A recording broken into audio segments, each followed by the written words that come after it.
বাংলাদেশ ক্রিকেটে এক বিশাল ভূমিকম্প ভেঙে দেওয়া হয়েছে বিসিবির বর্তমান পরিচালনা পর্ষদ। আর যে খবরটি সবাইকে চমকে দিয়েছে তা হলো বাংলাদেশ ক্রিকেট বোর্ডের নতুন অ্যাডহক কমিটির প্রধান হিসেবে দায়িত্ব গ্রহণ করছেন দেশসেরা ওপেনার ও সাবেক অধিনায়ক তামিম ইকবাল।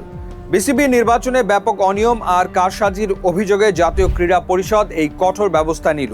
কিন্তু কেন হুট করে এই সিদ্ধান্ত, আর তামিমের এই 11 সদস্যের কমিটিতে কারা আছেন, চলুন জেনে নেওয়া যাক আজকের ভিডিওতে। মঙ্গলবার বিকেলে এক জরুরি সংবাদ সম্মেলনে জাতীয় ক্রীড়া পরিষদের ক্রীড়া পরিচালক আমিনুল এহসান বিসিবির বর্তমান বোর্ড ভেঙে দেওয়ার আনুষ্ঠানিক ঘোষণা দেন। মূল কারণটি হলো বিসিবির গত নির্বাচনে বিশাল সব অনিয়ম।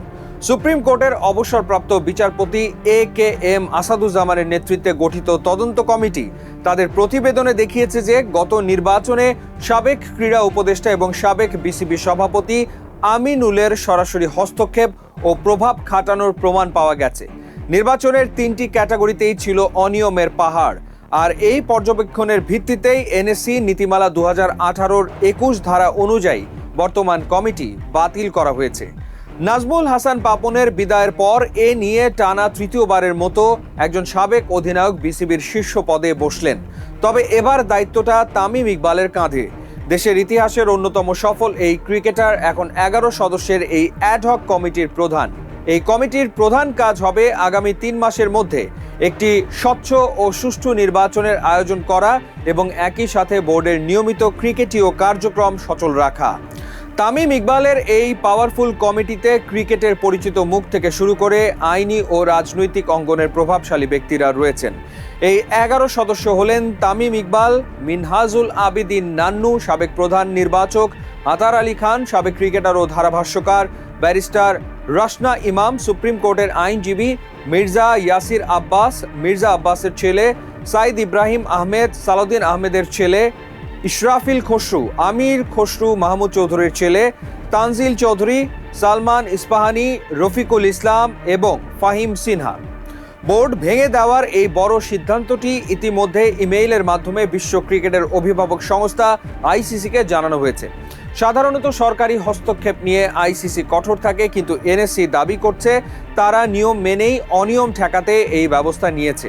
এই কমিটি আগামী 90 দিন দায়িত্ব পালন করবে এবং ভবিষ্যতে যাতে আর কোনো নির্বাচনে কারসাজি না হয় সেজন্য তদন্ত কমিটির দেওয়া সুপারিশগুলো বাস্তবায়ন করবে। বিসিবির এই পতন কেবল প্রশাসনিক নয়, এর পেছনে ছিল গভীর রাজনৈতিক প্রভাবের গল্প। সুপ্রিম কোর্টের অবসরপ্রাপ্ত বিচারপতি AKM আসাদুজ্জামানের তদন্ত প্রতিবেদনে স্পষ্টভাবে উঠে এসছে যে সাবেক যুব ও ক্রীড়া উপদেষ্টা আসিফ মাহমুদ সজীব ভুইয়া বিসিবির অভ্যন্তরীণ নির্বাচনে সরাসরি হস্তক্ষেপ করেছিলেন। এমনকি সাবেক সভাপতি আমিনুলের বিরুদ্ধেও অভিযোগ রয়েছে যে তিনি পদের ক্ষমতার বাইরে গিয়ে নির্বাচন প্রক্রিয়ায় কারসাজি করেছেন।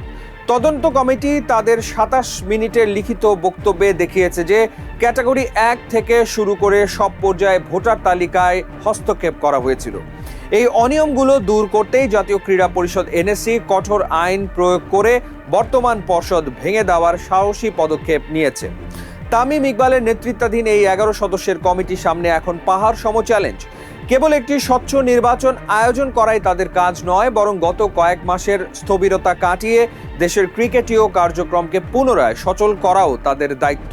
এই কমিটিতে মিনহাজুল আবিদিন নান্নু এবং আতার আলী খানের মতো ক্রিকেটীয় অভিজ্ঞতার পাশাপাশি ব্যারিস্টার রশনা ইমামের মতো আইনি বিশেষজ্ঞ রয়েছে, যা বোর্ডকে আইনি জটিলতা থেকে মুক্ত রাখতে সাহায্য করবে।